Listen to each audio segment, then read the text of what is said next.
Oh, what a day! What a lovely day!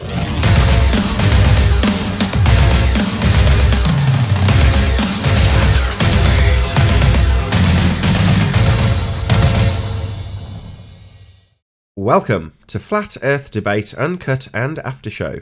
I'm your host Nathan Oakley, and if you are new to this channel, or you've not done so already, then be sure to subscribe and hit the bell notification icon to keep up to date with the Flat Earth Debate. If you'd like to support the channel, there is a super chat that runs alongside each of these shows while they premiere. There's also PayPal, Patreon and crypto link in the info box below the video. Speaking of Patreon, I'm going to do a quick shout out to all of you who do support me on Patreon. So a massive shout out to Abraham Mohammed, Adrian Quintana, Alistair Main, Billy Highvault, Burn Fat Till My Stomach Is As Flat As The Earth, Chow Young Cat, Dank, Dave Rakier Gafford, David Wayne Foster, Edwin Johnson, Erwin Jennisons, Felix Hung, Fireball X, God Rockin, Henrik86, Jeronism, Joshua Balsimo, Kirsten Smith, Liam Nedrick, Life is Short, Matt, Nagara, Naibai, Reinhardt, Rene, Sally Ballis, Silver Umbrella, Skeptic936, Texas Mike, The Flat Earth Sun Moon Zodiac Clock App, theflatearthchannel.com, Tina Baker and Tom Hawkins. So a massive shout out of appreciation to all of you for supporting me on Patreon. Now we are joined by, I believe, Righteous Force and Flatzoid in G+, so I'll raise the mic on them and they can enjoy their dulcet tones while I set up for the first live show. No, I just like watching more. I'm back and I'm all set up now. Got my coffee, ready to go. Yeah, I'm just about to finish getting my tea ready. Excellent. Hot water. Did you record yet? Yeah, I've started. Okay. Oh, I hope you guys didn't mind some of the racket I made. I don't know, I didn't hear any of it. I've literally just started. Oh, okay, gotcha.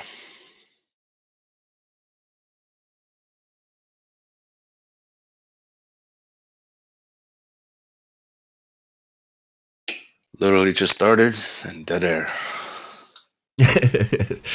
Maybe I shouldn't have said anything. You just carried on chatting to each other.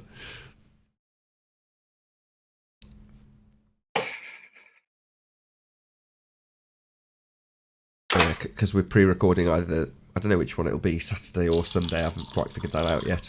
But one of the shows that'll go out over the weekend or get recorded after today's live show, which will go out on the main channel. So for the first time in, I don't know, 12 months, there's actually a Friday live show on the main channel, which there isn't normally.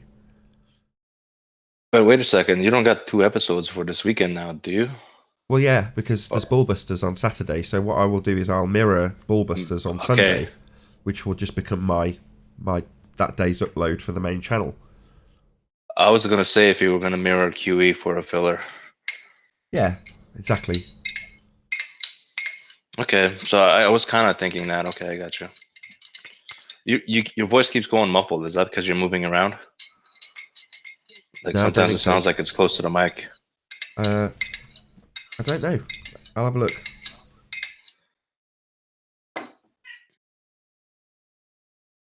No, it just sounded like you were moving to the mic, and it was like.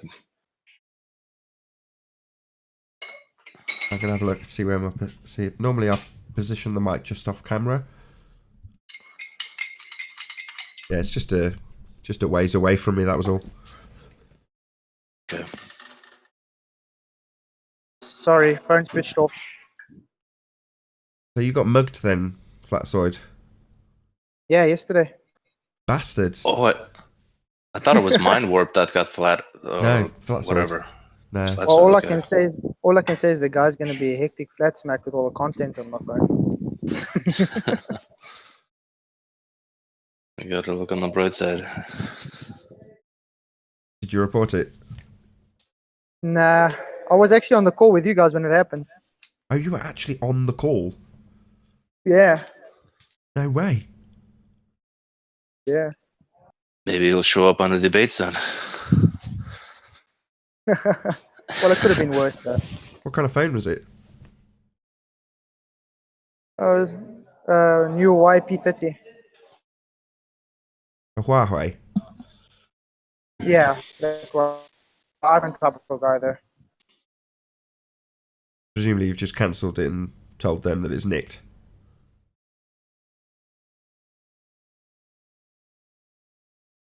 They'll cancel the whatever it is IMIE number and it'll just brick itself. I had to deal with it all the time. I used to manage a pawnbrokers, and a lot of what we dealt with was phones. And you just look up the IMIE number if it's reported stolen, which we do with every single phone, which is typically what they do with stolen phones, just try and pawn them immediately.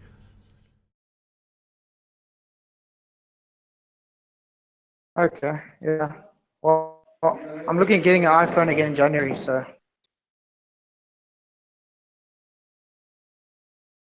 Fair enough.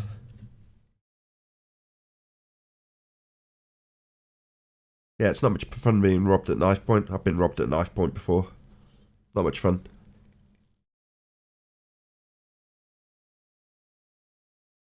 Yeah, it's not my first time though. Yeah. Damn SA.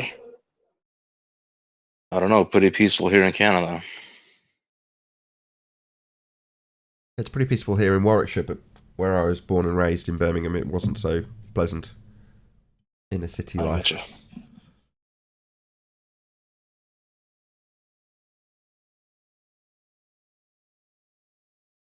Problem is that when I was getting mugged, I was a cocky kid. So on one occasion, me and a few friends had gone to a laser zone. You know, so we're all pumped up, and half of them lived back where I live now in Warwickshire. So I took them to the train station, was just waiting with them, chatting as you do with your mates, waiting for them to get on their train, and then I was going to walk home. But we got approached by, I think there's probably 5 of us and 3 of them, but they pulled knives on us, and all of my mates started turning over wallets to them, and I'm like, as a stupid kid does, I'm like, fuck that, I'm not giving you my wallet, there's 5 of us. So that I then proceeded to get a kicking from 3 kids while all my mates just stood around and watched. But they had to pry the wallet out of my hands, you know what I mean? I wasn't going to hand it over. I just got like, you get belligerent after you've been mugged a few times. But back then I was probably about 13 or 14, but it was stupid. I should have just handed it over. I don't think it even had any money in it. I was like more attached to the wallet itself. You know what I mean? Yeah. And you had a wallet at You 14? didn't pull out such a large. Yeah, I left home at 16. Oh, wow. Yeah, today Well, people only leave it like 30. Again, Flatside? I say people only leave home at like 30 today. 13. Oh.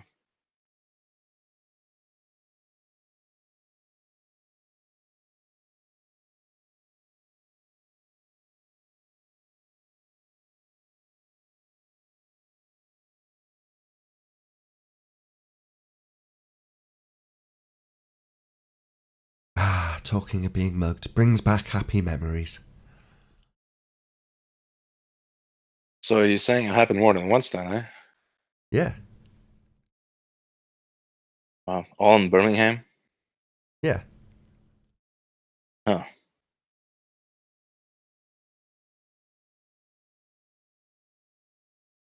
Is Sleeping Warrior from there? Yeah, he's from up north. Arguably a rougher part. He's in Liverpool, or close enough. Oh, so that's why he pokes the bear so much. I mean, any city's like that, though. I mean, you know, muggings are not an uncommon thing in any city. That's just how it goes, right? And every city's got its own little... Yeah, just some places are more than others though. Yeah. So I remember Glasgow had its heroin vice, like, wore on its cuff, if you will. So it was pretty overt that there's a lot of heroin addicts around in the city centre. Just varies from city to city what the muggings are caused, you know, what the cause for the muggings is. But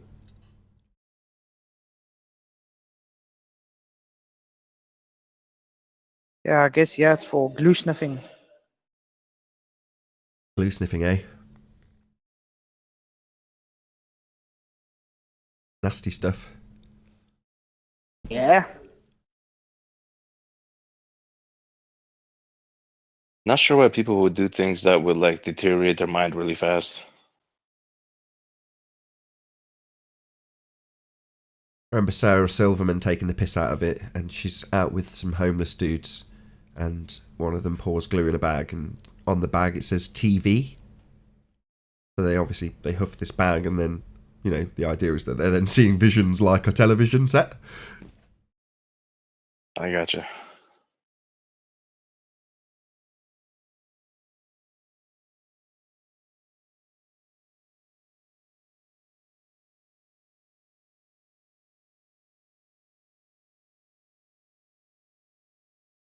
Hey, Ryan Eartherton, can you hear us?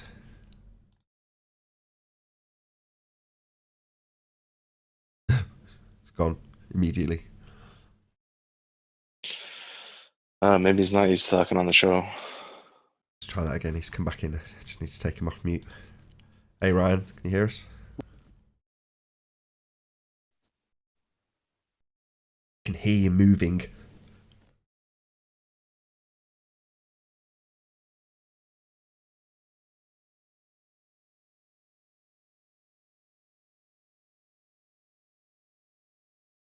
Normally be watching Arwin show right about now, but as I was still nice and set up early, predicting there might be some issues, and there wasn't. That's why this calm start.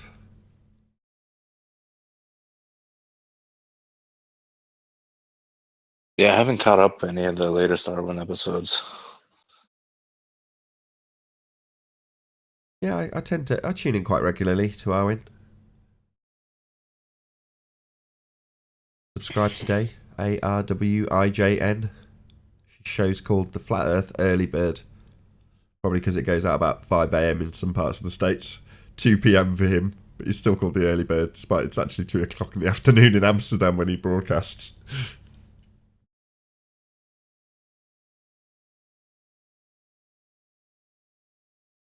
Yeah, that's weird that you guys do that. So you guys are like catering to the Western audience, right? Or like American audience. I don't know how to say it.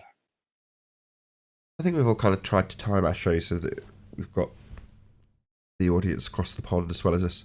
You'll have to excuse me here and I have a coughing fit. Bear with me a sec. Yeah, I hear what you're saying. Yeah, that makes sense.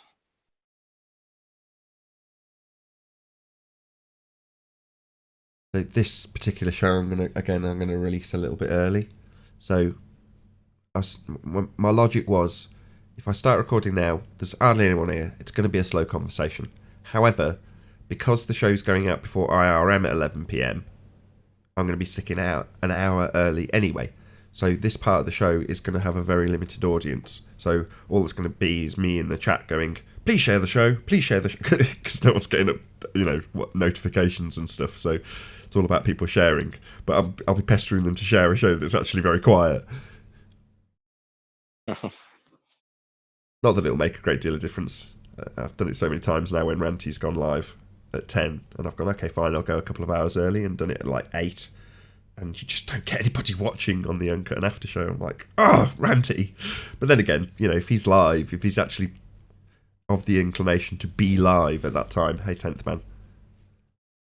Good Hello, morning. 10th man. I think he should get precedent, which is why, I'd rather sacrifice the time slot for his live show rather than just trying to compete with him or going out at the same time. It's just pointless. Much better to have a slightly more limited audience and have the person who's actually live get more views. I find it better to do things like spur of the moment than schedule things. As an individual, I'd agree with you. I'm quite spontaneous, but as a YouTuber now, you've got to have a schedule. Yeah, I hear what you're saying. We're all creatures But of Ranty habit. seems pretty unscheduled, so that makes sense for him to be like spontaneous. Yeah, exactly. But by the same token, if he does tell me, if he's like, I'm having a show tonight at 10, it's like, no worries, I'll just reschedule. But, for the majority of the time, as he's not, that's a good time slot. It's like maybe 4 in the afternoon for people as they're getting home from work, or getting home from picking up the kids or whatever. So it's like people are starting to settle down to their evening when the after show goes out. Yeah. For the people in the States, that is.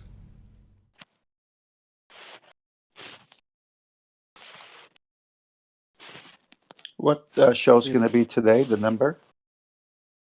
It's 10:47, I believe.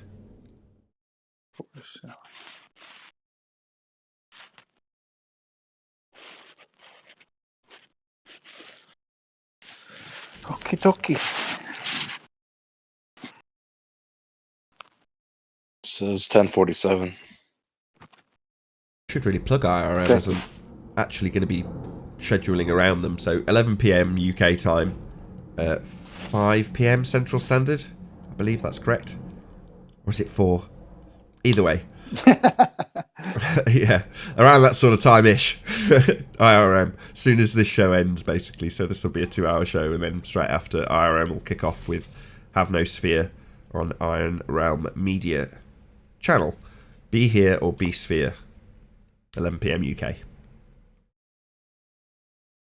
You know, I find that when I get your notifications or the show starts later or earlier, just historically speaking, am still able to watch it because of my schedule. Now, many times when my schedule conflicts, the show's recorded, it's on YouTube, so I just go back later at night. It's just not, I can't chat with anybody. Yeah, that's all. I'm kind of saying that from a selfish perspective because I watch the after show. I'm not ashamed. I like my show. I like watching it. Screw you if you think that's bad. Anyway, so I just want more people to chat to because the vast majority of people do not watch live. They'll see it as a pre-record or just click on it.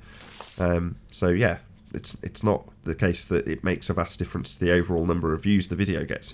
Quite the contrary, it's just nice to have lots of people in the chat chatting to, right? Yeah. Yeah, and you get a lot listening to the show a second time that you missed the first go around. There are things like, man, we talked about that on that show. I don't recall it. I hear it the second time and I go, wow, that was pretty good. Exactly. Even being a part of the show, you often miss things. Yeah, that's true. I usually don't follow chat when I used to follow a show. But one time I remember when what was his name? Apollo came on, and he was being like so boring that I decided I gotta check chat to like keep going, kind of thing. And everybody else was just going crazy about how boring the conversation was, and I You was find I howling. like Apollo. I really like what he does. I like Apollo too. But just that one day, it was just, oh my goodness. That kind of makes me sad because he's got so many similar interests. He likes his astronomy, he likes his telescope, he likes his audio equipment, he likes his vintage hi-fi, he likes his microphone, he likes all the stuff I like, and you're like, he's so boring. It's like, oh, great, good job I don't talk about any of the stuff beyond Patreon when I'm tweaking with stuff.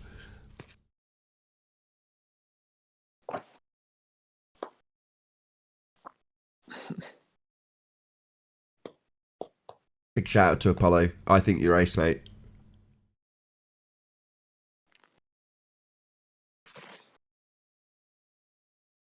Quite a smart kid as well, on account of the fact that he manages to retain his baller, belief, but without being particularly confrontational when he comes here. So he doesn't tend to get held to task too severely or in any kind of detrimental way to him. Not that I can remember, anyway. Are we talking? You're talking about Apollo? Are we talking about the young man that had the reel-to-reel? Yes. Yes. Okay. Yeah, I was just trying to place who you guys were talking about, but now I do recall him. He's a very courteous person. A very tedious. Courteous. Courteous, yes. Very polite, very well mannered. Yeah. I like him. Yeah, I had no problem with his interests because I have the same ones too myself. So it's like, oh, look at that, an old reel-to-reel. That's it. But It's it gotta takes be all fast kinds. for this generation. I remember going to one of those car shows and thinking, 10th man, I love that tractor. But for the majority of people, they're not that interested, right? Well, they've never been on a tractor. It's fun. Right.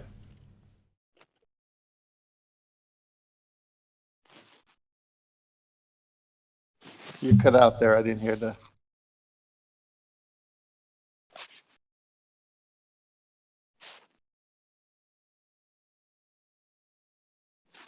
check it. Anyone there? Hey, Buster. It looks like you dropped out of the hangout. Oh, that's what happened because I was talking and everybody was gone. Oh, 10th dropped out. I'm here. Check. No, when you hear that double echo, that's just for anybody who's listening that's mildly interested. This is where I get told I'm really boring. That's the level of audio delay. When you hear ballers say, "Oh, there's a massive delay in Discord," well, as you could just hear from when Righteous Force was in both places at once, that's how much delay there is. It's in the milliseconds. It's nothing. I'm back. I could hear you, but you couldn't hear me. Yeah, we could. Yeah, Oh, now you you guys appeared because you guys were disappeared for a bit on my side. Like I Oh, couldn't okay. see Flatsoid and I couldn't see Nathan Oakley in the Google Hangouts. Oh, great. It's going to be one of those days, isn't it? Who knows? Is Flatsoid live? Is he on? He's still here, yeah. He's still in the hangout. He's He's here. probably working. So did someone ask him about the robbery yesterday? I did, yeah. Bastards, aren't they? I couldn't make out were they actually trying to stab him, or did they say, "Give us your phone, or we'll stab you"? I didn't get that. Basically, give us your phone or we'll stab you with this big knife. This big knife here.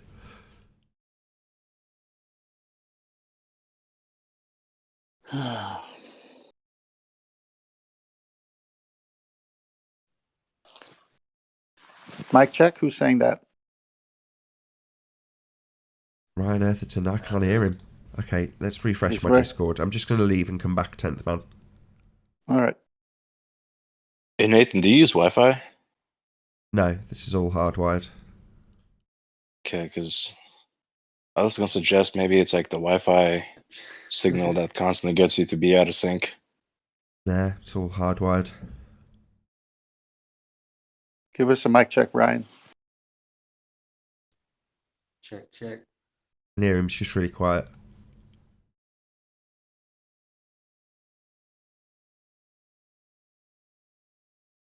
Hey, Oblivion. Good to have you. 18th. Hey, Flatsoid. Hey, Oblivion.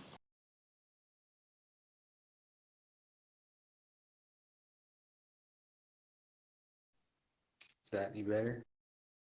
A little bit. Still really quiet.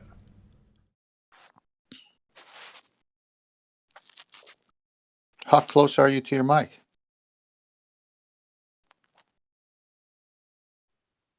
Eating it. What's your settings on this? What's up, Flatsoid? I said, what's your settings on Discord? Oh, his settings on Discord, he said.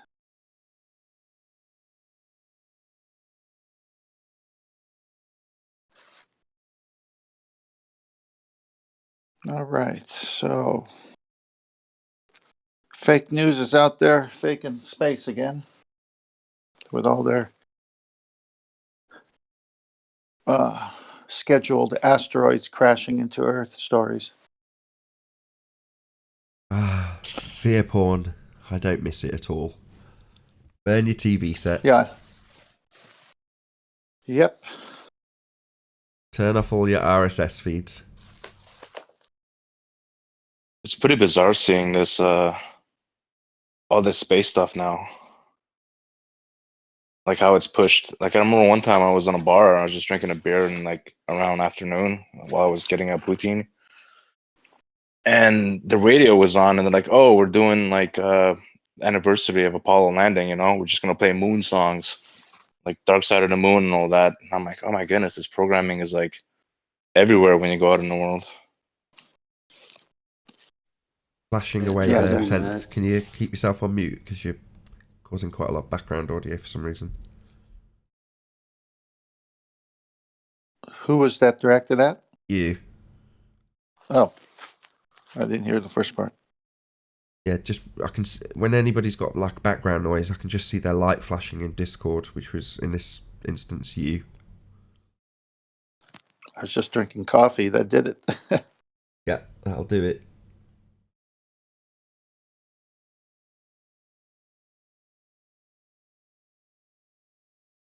Yeah, I'm watching the President's Cup, the golf tournament in Australia. with the U.S. and the internationals, and there's a commercial that keeps coming up, and about 9,000 golf courses you can schedule a golf match on this golf app. And they says, well, but the only one you can't do, and they show two astronauts playing golf on the moon. So yeah, they're sticking it everywhere. Yeah, they stick it where it's no needed. We even got insurance ads these days, yeah, and it's showing every time. It shows space and astronauts. It's got nothing to do with them, but it shows it. Yep.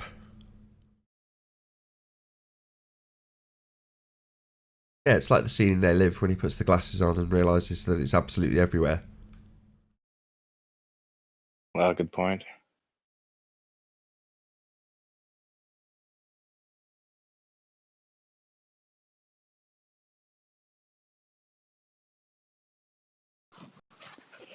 Well, the holidays are coming, and those political conversations that got families yelling at each other across the table are going to be exchanged for the nature of our Earth conversations. Well, coincidentally, when one of the episodes, you guys won't maybe appreciate this because it's hard to keep track of what's going on with the shows as they go out. But one of the shows was recorded as the Christmas, Boxing Day, sorry. No? Anyway, it was just coincidence, but there was a lot of dissension amongst the participants, and just appropriate because it's going out on Boxing Day, and typically that's when everyone's had, far too much starchy food, too much sugar, too much to drink, and then they're knackered, and then the following day everyone's grumpy and probably end up in a row about the shape of the Earth. You go to Flat Earth debate and it's like pretty much the same thing. People arguing about bets they should be paying, and it's just more of a kind of rumbly, a perfect kind of Boxing Day argument that happened on that particular show. It's just very apt when it goes out. You'll see what I mean. I'm not familiar. What you mean by Boxing Day? Boxing Day is the day after Christmas Day. Oh, okay.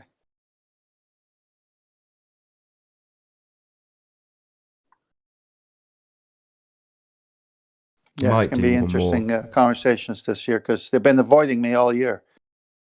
All my family members and on my wife's side as well as my side. So.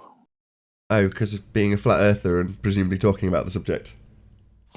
Oh yeah, because well, it's like you get into a little initial back and forth, and it doesn't turn out well because you're like the masses saying the Earth is a ball and we're spinning through space, and then but what about gas law and what about this? So you start off that way, and next thing you know, the little bit of study they ever did on the subject shows that they don't know what they're talking about, and then all of a sudden an avalanche of facts come out of my mouth, and they're left dumbfounded. So to save grace and face, an argument starts, and so now they don't want to talk about it anymore. And does your husband really believe the Earth is flat?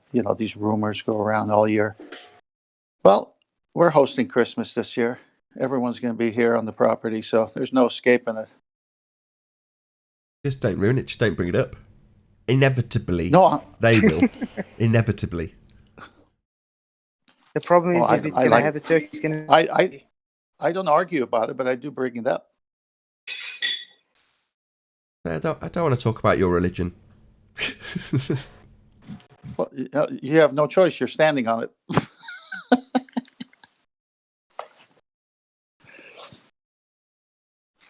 No, it'll be like we'll be standing there looking at the kids play, the grandkids, and I'll say, "Isn't it interesting how they say we're spinning 800 and some miles an hour right here?" Do you feel it? I wouldn't want to be at your Christmas dinner. It's going to be fun. I don't know. Christmas isn't about that, is it? It's not about antagonising people about their brainwashed belief in a sphere Earth. I'm trying to take the blinders off. I don't look at it as a bad thing. I don't argue with them. I just get it to a point where they don't want to talk about it. It's off the subject that it might have on our family get-togethers. One year I only brought up the inverse square law with the sun being too far, and that kind of thing. And I didn't even get to flat Earth, and it went off the rails, and people stormed out. So it doesn't even get brought up. People stormed out. I've never seen that. Well, my brother-in-law he's a through and through system. He went to West Point, all that stuff. So nobody lies. And when I brought up the inverse square law, it had nothing even to do with flat Earth. It was just questioning the sun and all that. And he got mad and walked out. It was so it doesn't get brought up anymore. Needless to say. Wow. Yeah, it's never been that hot for me. I wasn't even being argumentative. I was just kind of putting the points out, and it was. It is what it is. Yeah, I try and avoid, as you put it, putting the points out, because inevitably, at least at my family gatherings, a question or a sarcastic remark, more likely, will come up, and in a kind of defensive way, I will defend the point if it's being phrased in such a way as a challenge. But typically, I'll try and avoid actually bringing it up and asserting my position. But the points that you guys hit all the time are very valid. I mean, to the point that nobody can. They're inevitable, or not inevitable, but just unarguable. And the You're points right. that you guys bring up, that you bring to normies, it's almost it's too much. The trouble is, it's too much for some people. Yeah, being right isn't enough, unfortunately, because you can still. Right. It's still heartbreaking and cognitively painful when people have to process this stuff. Well, I'm just saying, being a bit cognizant of how your family might react in that manner, even though you're right, is just something that I would give a fair degree of forethought to. Is it worth antagonising people? Because even if you're right, it does still antagonise them when it's a Christmas celebration. For me, that's for me personally, that's just a useful opportunity to get together with the people you love, give them gifts, and show them how much you care about them, rather than using it as an opportunity to explain that they've been deceived in terms of the nature of their reality that they're punted through their TV. But then again, I get that out doing this here, and my folks are acutely aware that that's what I do. So for me, it's obviously I don't need to overtly bring it up when that's basically my job. That's what's paying my bills. So how's work going? I typically will say YouTube is really good, etc., rather than we smashed the fundies with their zealotry. It's just YouTube's good, and ad revenue's up, and views are up, and I've got 16,000 almost subscribers now. Things are doing well. That's my kind of answer. No, you should go full retard on them, Nate. I did that at the start, and it was stupid because I ended up alienating them because I didn't have my argument. I didn't have my ducks in a row when I was like, no, it's flat. Trying to convince myself, really. That's what was actually going on, but I'm doing it with bad arguments, and they're challenging me on them, and I'm not necessarily giving the best or convincing arguments 4 or 5 years ago.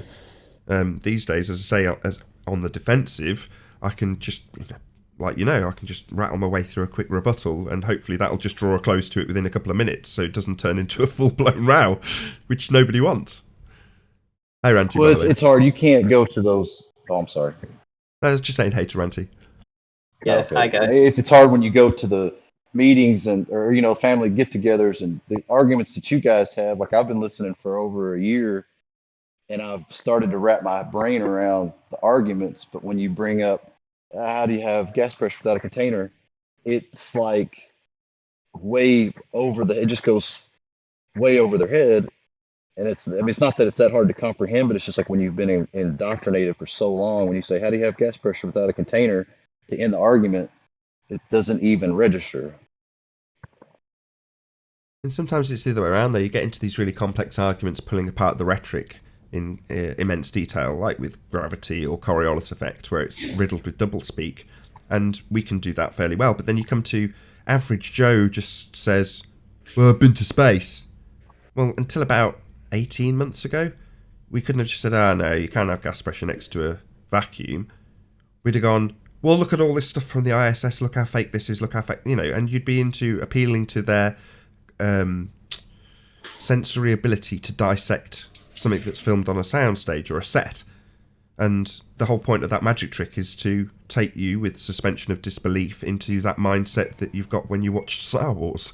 So that's not going to work. Their brainwashing's much better than your verbal contradiction to what is assumed to be a standard. We're on a globe, that's the standard. So what are you going to convince me otherwise? Well, I already know. We've got space pictures. Well, you know, these days we'd say, oh, right, well, how are we breathing gas then? If the sky's a vacuum, the gas that we're breathing is going to fill that vacuum pretty rapidly. That's a quick and swift conclusion, but how long? 4 or 5 years of debating the subject to be able to pummel someone in a heartbeat? That's, you know, if you've been watching for a year, I'm sure you're capable of the same thing with even the more crude arguments that will come your way from Joe Normal, which is your typical family member who's not sat on the panel of a debate show day after day debating fundies. So they're going to have much more basic questions, which is almost weird because you know, you get a bit nervous when you're about to, you know, be challenged on something that you're discussing in this regard, and then their question comes and it's really rudimentary. It's right basic, and you're like, oh, okay. You have to sort of stop a minute and go, whoa, that's a really basic question. It's much easier to talk to somebody that's a little bit more open that you can just carry on a conversation with. But when, you know, the family, you have a lot of people that are super indoctrinated and they don't even care. You know, it doesn't matter to them. And then you just have fun and hang out, you know, because a lot of people couldn't care less. And then they get mad when you want to bring up the argument, you know, the topics. And it's much more fun when you have work with somebody that, or around somebody that just likes the question and doesn't mind the argument, you know. Well, that was my point. You have the discussion with those that want it, and then that's fun because it's a back and forth, no matter which side they're on, and it's polite. I mean, I'm not rude to my family members at all. And so then the ones that don't want to talk about it are in that cognitive dissonance, and they'll have these thoughts like, man, this guy's stupid. I mean, look, we've seen pictures. They've been to the moon. They got the Mars rover, blah, blah, blah. And so then as soon as they hear a good question, they're stumped. Now they want to go back to talking about sports. And of course I do. I just take the pressure off and we go talk about sports. But just the whole drama to be played in my mind in advance of those types of days is already there because I know how it's going to start and how it's going to end. Right. Can I lower the tone a It should bit? be an interesting one for me this year. I've converted a few since last year, so might have a couple on my team this year. Should be pretty fun. Cool. Well done. Go on then, Ranty. Lower the tone. Lower the tone a bit. Go ahead. We're not live yet. Fight the flat earth is a perv. Say that again. Fight the flat earth is a perv. A perv? Perv as in pervert? Yes. Okay. Like in what way? In a bad way? Pervert's generally pretty negative. Well, hey, I mean, we're all a little perverted. Come on. Me, I'm deeply perverted. Are you deeply perverted? Yeah, you're not kidding. I'm a proper filthy bastard. Is that any better? I found you know, Fight the Flat Earth had a previous YouTube channel. It was called Married to Xbox. Well, he also had a website too, called Married to Xbox. And Craig, in his own words, literally calls himself a perv. I have it on screen right now.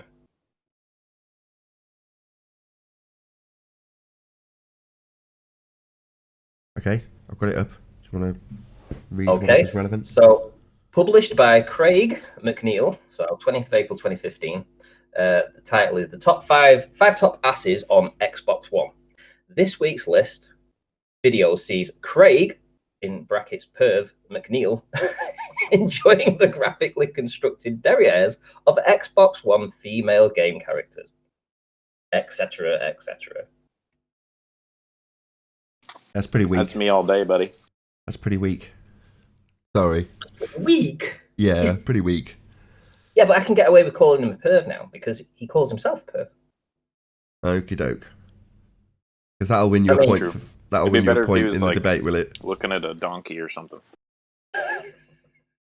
I did say I was going to lower. I was going to say, the I can't have a go at you. You disclaimed it before you started, so I'm not going to moan. I can read on. Emma, who is a feminist, although not in the traditional sense, has decided that ogling bums, or if you're American, fannies, that don't really exist in the not objectification of a woman and is therefore okay. Agree to disagree or whatever, but even she enjoyed helping Craig choose the fannies that would be included in this video. Oh, I found it funny. Sounds like you should be subscribed to his Married to Xbox channel, Ranty. What, you think I'm drooling? No, I think you relate to him on that sort of level. I do, actually. So good for you. You found common ground with Craig. Good for you. Hey, listen, if he's a perf for doing that, then obviously, I'm sure there's a lot of other people are too. Hint, hint. Nah, man. I'm not into... You play games? I didn't think you did. A long time ago, yeah, I used to play... What was it called? That game Lara back, Croft Tomb way Raider. back when. Lara Croft Tomb Raider. On the original, on the Xbox, sure, on the original PlayStation. Yeah, the original. Yeah. Right. Tomb I Raider remember 2 playing it that. was. I couldn't get past the first screen. I'm not even joking. You start in a cave, right? Yeah. And I didn't know what you had to do. I just ran around for about an hour, couldn't figure out what to do, and gave up. That's pretty much my experience with most modern... That's not a modern game, but I got modern games to overclock the PC to test it, and same principle. I'd normally just be using the benchmarking page or running some demo just to kick in the graphics card. But then you go, well, what is it actually like to play the game? So obviously, you've got it, why not? So you play it for 10 minutes and go, oh, this is rubbish. In basically every instance, I was totally bored within 10 minutes of each game. And I've got AAA titles. At the time, they were the best you could buy. They were like 50 quid a title. Right. Just crap. One of them was Lara Croft. Oh, well, I've played it more than I did. I can beat that, Nath, right? So I was about 2/3 through the game, and I'd been going everywhere, collecting all the boxes and everything. Well, back then, you had a memory card, and it could only save one save. So wherever you were up to in the game, it didn't really matter. You get one save, that's it. And then you had to overwrite that particular save to carry on. Well, because I'd been trying to jump across this rooftop to try and grab the other side of this other rooftop, and I was determined to try and do it, even though I'd failed like 20 times. Well, I had it so fast that I think you pressed the triangle button, then the X button, and it was pushed down to start the game over. So every time I started to fall, it was a quicker way to, rather than wait for it to fall to the bottom and then it just start over again, I could end the game and restart it from where I started. But what I did on this one time is I overwrit the current game and saved it and she was falling. Right. So when I went to load it, That's clever. when I went to load it up again, all I heard was splat. I was like, oh no, I can't believe I overwrit my game with it instead of loaded the game. Had to start over again. Really pissed me off. I mean, modern games do graphically impress. I mean, like I say, my wife did play one of the games, which was coincidentally a Tomb Raider, not the most recent, the one before the most recent. And yeah, I watched her play, and at one stage she gets to a bit outside where she's climbing up, I can't remember if it's like a telephone communication tower or something like that, on the top of a mountain. And as she was doing it, I was looking at it, my God, this is graphically spectacular, as she's climbing up this great big tall column of something. I can't remember exactly what it was. But it almost gave me vertigo. I mean, don't get me wrong. Was it flat though? Or was it curved horizon? Was it a curved horizon or a flat horizon? I can't remember. But what I do remember is my screen is enormous. It's like the full size of one of the walls in this room. So with something like that, you can literally feel like you've got a bit of vertigo going on. I just remember it very distinctly going, wow, that's seriously visually impressive considering it's just being rendered in real time by a computer.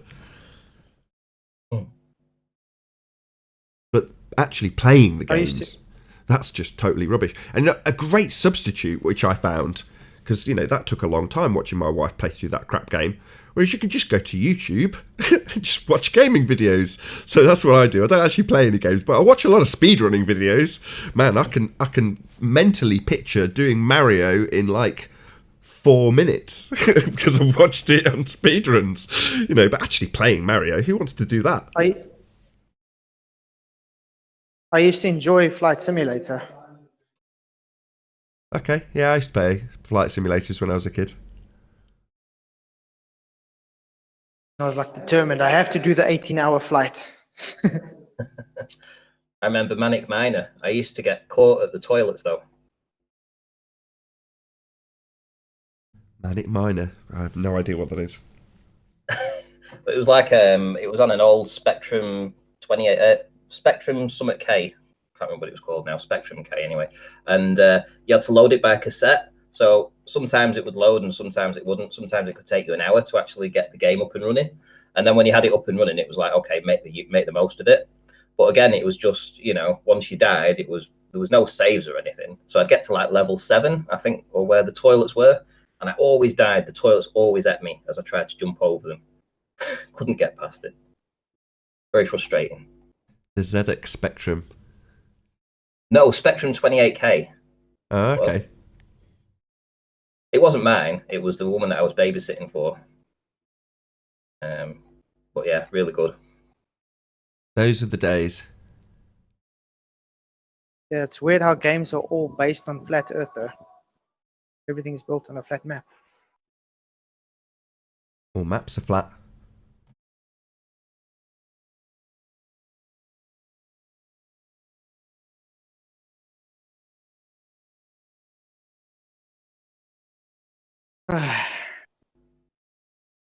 Hey, T Cozy and Bobo, how you doing?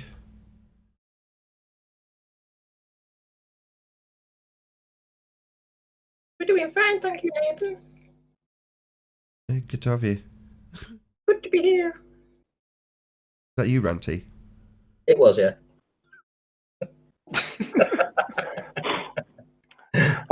I notice you hardly ever recognize when I show up. I must be that stealth panelist that just comes in and disappears all the time. Hey, Paul. Paul, we only know Hello. you're here when you say, Nathan, share my screen, please.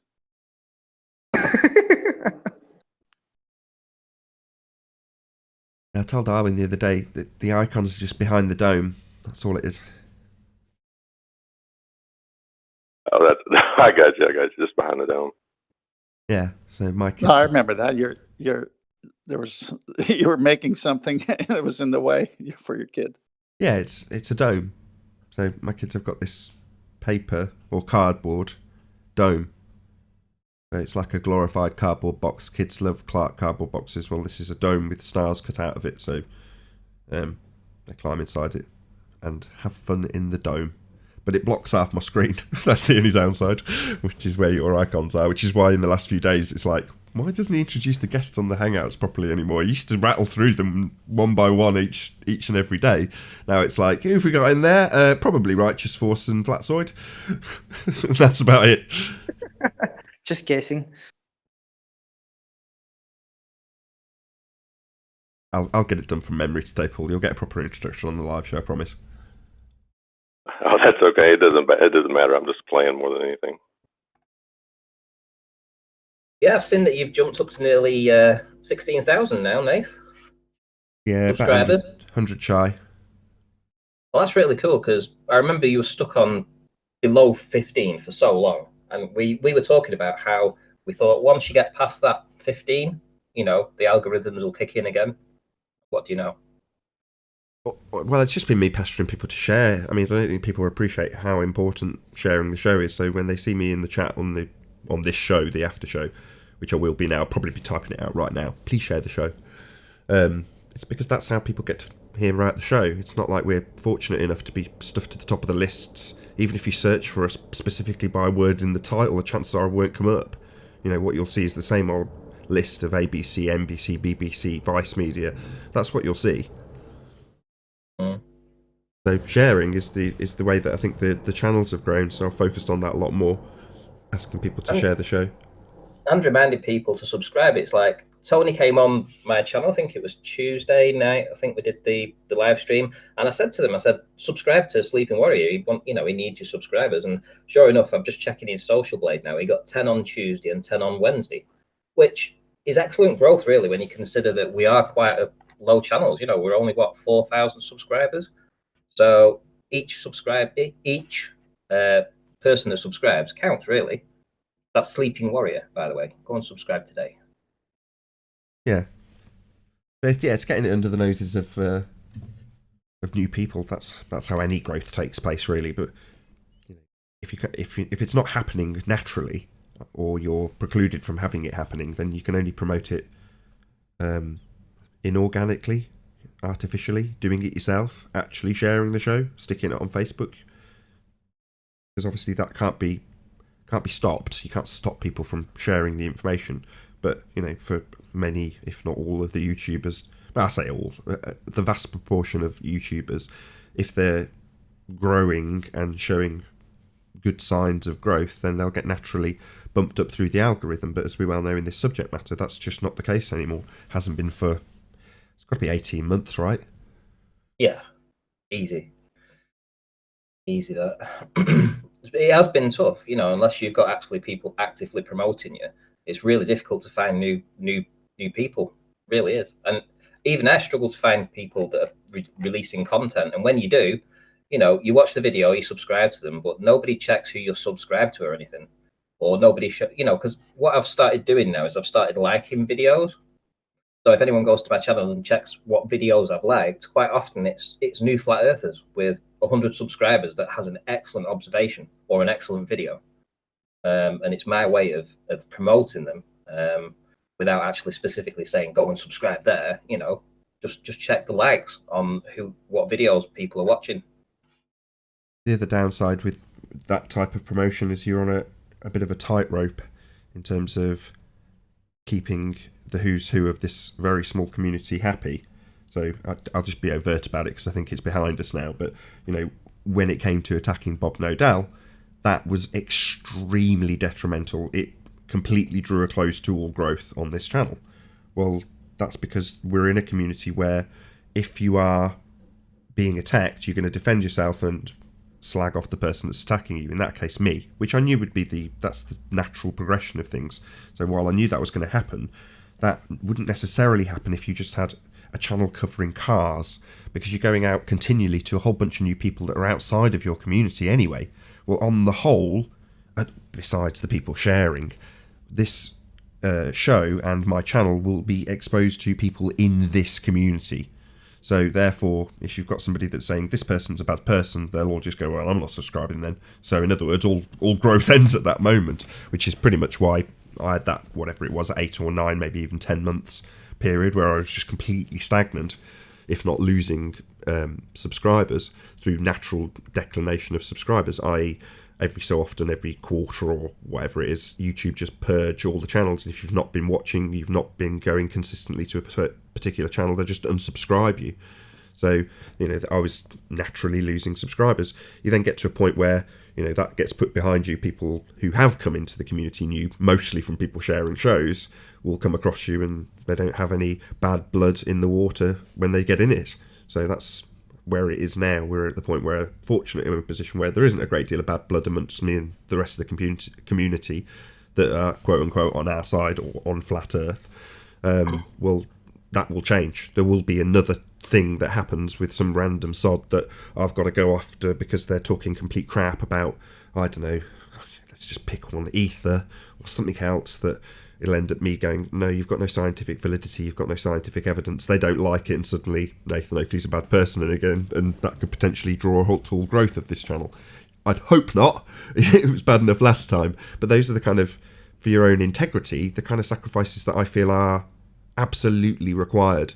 In other words, I wouldn't feel like I was an honest person if I didn't do that. And that's, for me, I don't know about everyone else, some people would just put their channel above all else and just say fuck them, but for me personally, I'm like, no, unfortunately I will have to sacrifice some growth in order to get my consistent message across, because it's important in the long run. Without getting the message that science is on our side across to our own side, while they're also punting what they call science, well, then that message will never grow. Now, in the short term, it meant I took a bit of a hit, which I knew would happen, but I am elated long term. You know, I've heard rumblings from Sleeping Warrior in regards to these sentiments, which I've got from QE initially, are now being permeated throughout the entire community. You go, well, then it was worth it.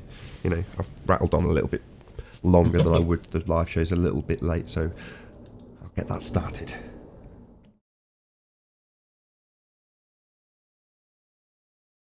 Oh, what a day! What a lovely day!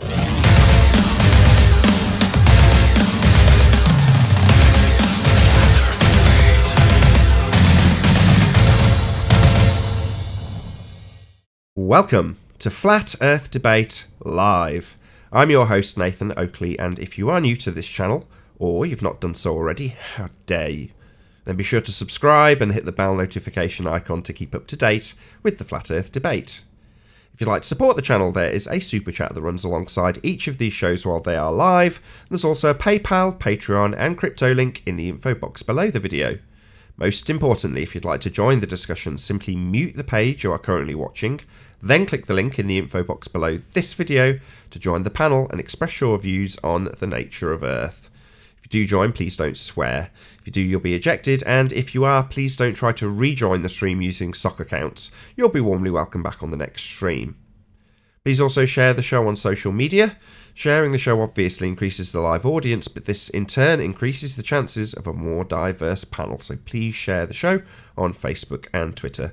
And one last time, if you're new to the channel or you've not done so already, then be sure to subscribe and hit the bell notification icon to keep up to date with the Flat Earth Debate. Now we are joined, massive round of applause, first and foremost, by Paul Hall.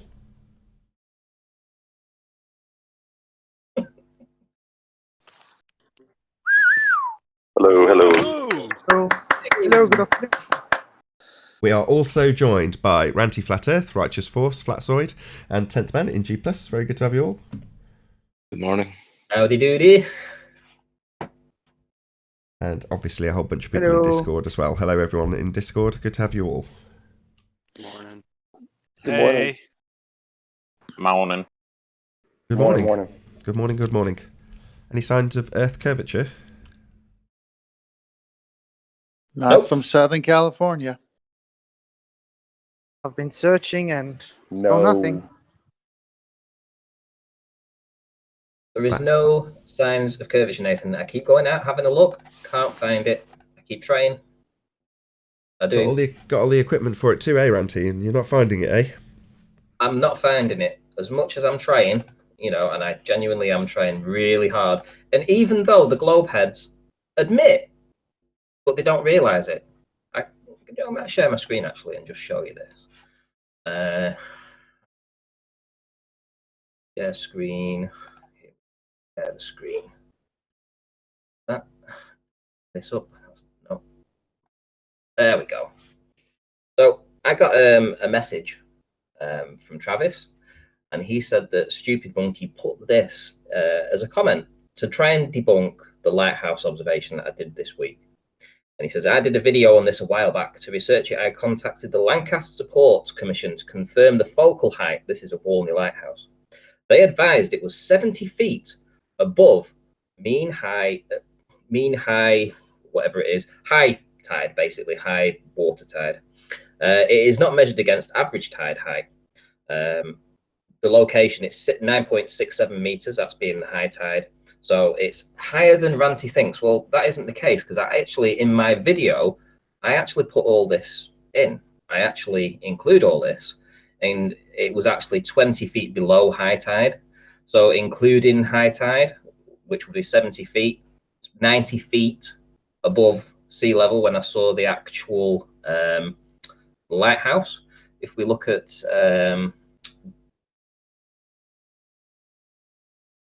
if we look over here at the Earth curve calculator, Nathan, I know you don't like this, but I put those details in, 18.9 miles, 5 feet viewer height, including refraction, which nobody believes in, because they'd be idiots to believe in that, 145 feet missing.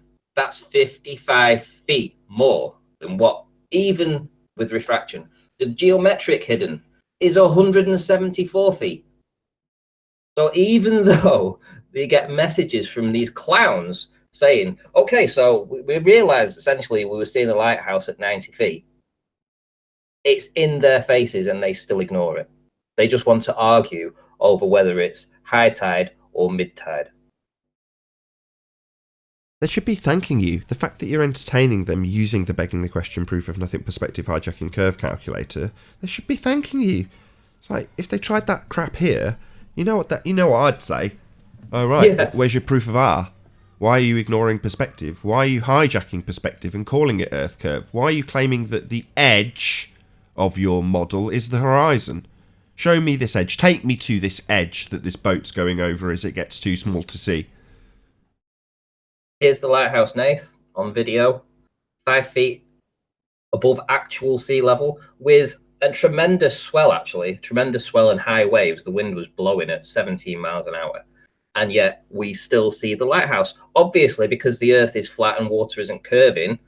But these globe heads will turn around and say, oh yeah, we're seeing that, even though 90 feet or so of it should be hidden to Earth curvature. And if you give them refraction, 55 feet should still be hidden to Earth curvature. We bloody see it. It's there. It's not. It really is beyond belief that these clowns will argue over 2 or 3 feet, but they won't admit that we're seeing something that we shouldn't see if we believe in their globe model. Right? Let's just This give is the how spiel. thick they are. Look. Let's just give the spiel then. So, Warmley Lighthouse, what's the distance? 18.9 miles away. So there is fact. Warmley Lighthouse at a distance of approximately 18 miles. However, if you are a fundamentalist religious zealot with a globe belief, it's an extreme looming non-standard refraction holographic projection of a lighthouse from behind the reified edge of an Earth curve model based on a begging the question proof of nothing perspective hijacking curve calculator to turn Warmley Lighthouse into a mirage. We just say Warmley Lighthouse, distance 18 miles, Earth is obviously unobservably flat. Fundamentalist globeheads say, nah, it's not really there. Yeah, it's not really a light from the lighthouse that should be lost to Earth curve. It's looming, Nathan. It's a mirage. Extreme looming. Super duper looming. Super looming, that's the one, not extreme looming. It's super looming. What's super looming? Well, it's where we take our arbitrary application of refraction and just make it more severe, making the Earth more flat in our model. Wait a minute, let me analyze this. Isn't that what Stanek said yesterday on his toe tag? Like, well, let me look. What am I seeing here? Trying to analyze it. Yeah, well, we're seeing a lighthouse. Yeah, lighthouse, 18 miles, Earth is flat. What's that you say? Not a lighthouse, a mirage? No, it's just a lighthouse. Well, let me calculate refraction. Let me do the calculate. Oh, wait a minute. What if we put a string on it? Wait a minute, okay? It's funny as well, because it's quoted, listen to this, Nathan. Walney Lighthouse is quoted as being observable for up to, I think was it 24 or 26 nautical miles, even though that defies the globe. It is impossible on a globe for it to be seen that far, but it's quoted that the light can be seen from that distance. Yeah? Well, and yet so what they're doing is they're coming back and they're saying, well, okay, well, it says that the lighthouse can be seen from 26 miles. It says that. Yeah, but it says, hold on, it says, what that means, it says, well, no, we use our eyes to see things. We're flat earthers, we're realists. We just look and see a lighthouse. You tell us what your model says should or shouldn't be there. We don't live on your model. There's the lighthouse, we see it. Who cares what your model says? Even though, right, the Earth curve calculator says that you shouldn't see it, right? Go figure, right? It's quoted that you can see it from 24 to 26 miles away, but when you actually put those details, let's put that in actually. Let's go and say, let's put 24 miles in, and let's see how much should be hidden. So hidden geometrically should be 301 feet, but it's only 69 feet above high tide. So how on earth is the claim that you can see it from that distance anyway, in any way, shape or form, consistent with the globe model? Why are we comparing it to a globe model? I trust the evidence of my own eyes when it comes to what we can see, as opposed to a begging the question proof of nothing perspective hijacking curve calculator telling me what I can and can't see when I got a set of eyeballs. Well, now here, remember, in the model put into place because you have limited understanding of your hypothesis. Not hypothesis. No. I didn't offer any hypotheses. I offered the evidence of my own eyeballs. Oh no, I get that, but wouldn't Ranty's observation? He put all his information in that and disproves Mick West's model just now. Yeah. Okay. Yeah. Yep. That's basically it. But explain land surveyors. Huh? That's the argument they usually bring to me. Land surveyors. They prove a globe.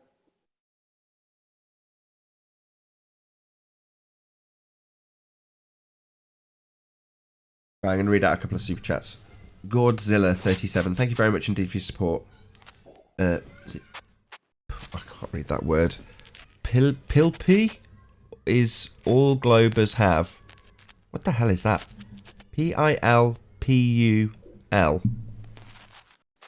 Pilpul. Anybody know what that word means? Pilpul. No. I think it's a misspelling. It's all the globers have, but it's endless. Thank you for your shows, Nathan. My thanks for your super chat. Really appreciate it, Godzilla.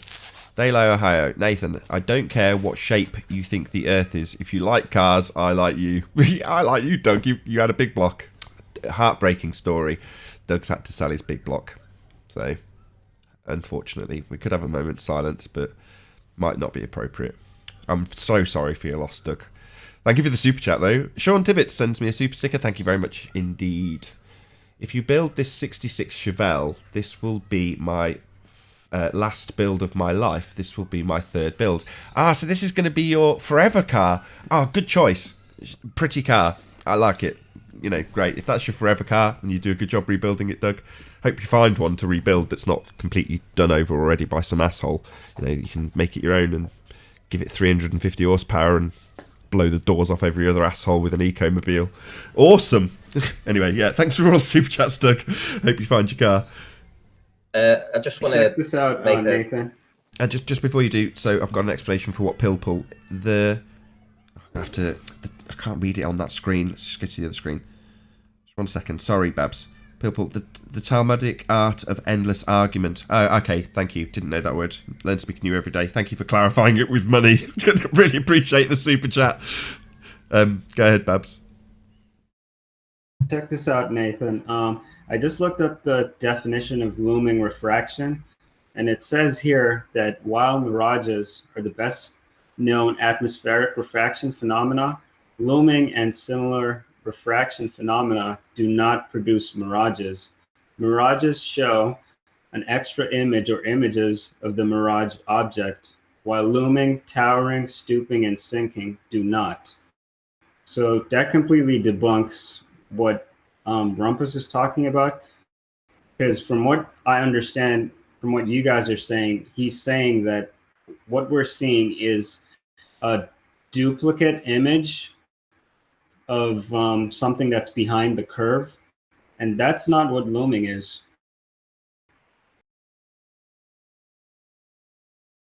No, you're right. Their version of what they call looming is the hijacking of an actual atmospheric effect called looming or sinking or all the rest of the list you just detailed, and a transposition from an actual atmospheric effect, in this case looming, into something called terrestrial refraction, which is a mathematical presupposition, an insertion of an effect that will flatten out an observation, essentially. So it bends light around the presupposition of the curved Earth in the first instance. So first you have your curved Earth, then you're going to bend light around it and just call it refraction. Terrestrial refraction. It isn't terrestrial refraction. It isn't refraction. It's terrestrial refraction, i.e. they're begging the question 7/6 R value. Actual refraction would be aptly described by all the lists that you just gave, Babs. So yeah, you do have the effects of sinking and looming. Anthony and Ranty have both caught them. We know what they look like, but the presupposition that it's actually terrestrial 7/6R refraction is utter nonsense. They just have to make it sound like they know what they're talking about when they describe atmospheric effects, only to later do a little bait and switch and insert 7/6R instead. Right. Yeah. But Rumpus doesn't even know what the difference between looming and mirages are. He's sort of conflating what the meaning of a mirage is with looming, because a mirage is a duplicate image of something that is being refracted, and he's saying that that's what looming is. And No, I get you, but the point I'm trying to make, Babs, is he can do that all day long. He can be slightly off, incorrect, make a false comparison when detailing actual atmospheric effects. And it matters not. Because even if he's wrong, he's just going to say, oh, we just take all of this data that other people have researched to an nth degree about atmospheric conditions, and we boil all that down to our begging the question fallacy on steroids, 7/6R, and just arbitrarily apply it. So even if he's wrong when he's arguing with someone about what atmosphere effects do what, well then who cares? He's never going to use that. He's not going to take any measurements and gather any data to show that. All he's going to do is arbitrarily bend light around a sphere at a given rate, which he may increase or decrease with mathematics where applicable. But ultimately it's just going to be the begging the question terrestrial refraction that's going to be applied. They're going to have to bend light around the sphere. That's the whole purpose of it. So them arguing about what atmospheric conditions do, or demonstrating their lack of knowledge or their exemplary knowledge in terms of atmospheric conditions, and in this case refraction and looming, is all for nothing, because all they're doing that for is so they can substitute all of that seeming knowledge for a begging the question fallacy on steroids 7/6R. Oh, right. Yeah, I get it now. Yeah, if I'm going to sell Well, I you... noticed. Go on, sorry. I noticed the moon last night just coming over the horizon. It was huge because of atmospheric conditions. And I'm looking at it right now through my window, and it's much smaller than when I first saw it as it was over the horizon. So the atmospheric conditions, the lensing, whatever you want to call it, what did they say about that? Did the moon shrink in the middle of the night? It doesn't matter. If you asked them and they gave you a description that was accurate in terms of what the atmospheric effects were, all they would later do is apply 7/6R instead, having convinced you they know what they're talking about when it comes to atmospheric conditions, just to bait and switch you with 7/6R. The begging the question fallacy on steroids. So not only is Earth automatically bending, Light's also bending around it at a rate we've predisposed to 7/6R. Damn, you're right, Nathan. It really is just a cheap parlor trick, isn't it? Yeah, bait and switch. It's so rude that they would try to do that under our faces. Yeah, it's a salesman telling you all about how wonderful a Ferrari is, and impressing you to the nth degree with knowing about how the Ferrari works and how the cylinders are laid out and the firing order and the maintenance schedule. And you go, wow, this guy really knows what he's talking. He goes, follow me. And then he sticks you in a Ford Escort and goes, right, off you go in the Ferrari. And you go, what? This isn't what you were just talking about. This is a completely different car. And they go, shh, I know what I'm talking about when it comes to Ferraris. Well, that's all they're doing. They talk about atmosphere like they know what they're talking about when it comes to refractive effects. And then they slowly they open the door of 7/6R begging the question fallacy and go, sit there, sir, in front of my 7/6R terrestrial refraction. That's what you're going to be driving. None of these atmospheric conditions that I talked about earlier, that being the Ferrari in my analogy, they're all irrelevant. The fact that I know all about Ferraris doesn't mean I'm going to be selling you a Ferrari here. I'm going to be selling you terrestrial refraction. Yeah, it's got the word refraction in it. Yeah, this is a Honda Ferrari. See that badge on the back? It says Ferrari right next to where it says Honda. Shh, drive. And then you're driving down the road in terrestrial refraction. Well, it shows you how desperate they are, though. Again, Flatsoid? What? It shows you how desperate they are to be right.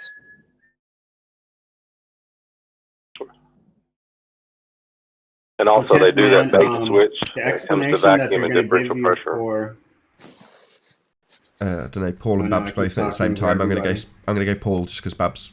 Go ahead, Paul. I said they do the same bait and switch when it comes to differential pressure and vacuum. They do the same thing. I can show you differential pressure, that's a vacuum. But that's not necessarily true. Yeah, that's the red herring. So we've got gas pressure gradient. Same old red herring. Go ahead, Babs. For Kent Mann's earlier question, what they're going to tell you about the moon's change in angular size is that they're going to use a begging the question orbital path that the moon takes and use that to explain why it appears to change size. It's called apogee and perigee. Why are they not saying it's looming? What's an orbit? We're just going to say it's apogee and perigee, the moon's orbital path that makes it appear to change size. Sounds like as a it cheese orbits brand. around the Earth. The orbital path. Yeah. Chocolate got there first, Darwin. Sorry. Chocolate's all over this like flies on you know what. What was that? You said chocolate? Orbit? So what's orbit? What's that again? It's a begging the question fallacy. Oh, so we're going to be assuming Earth has got a radius value and these things are falling around that presupposed sphere, are we? Nope. Not we, them. Nope.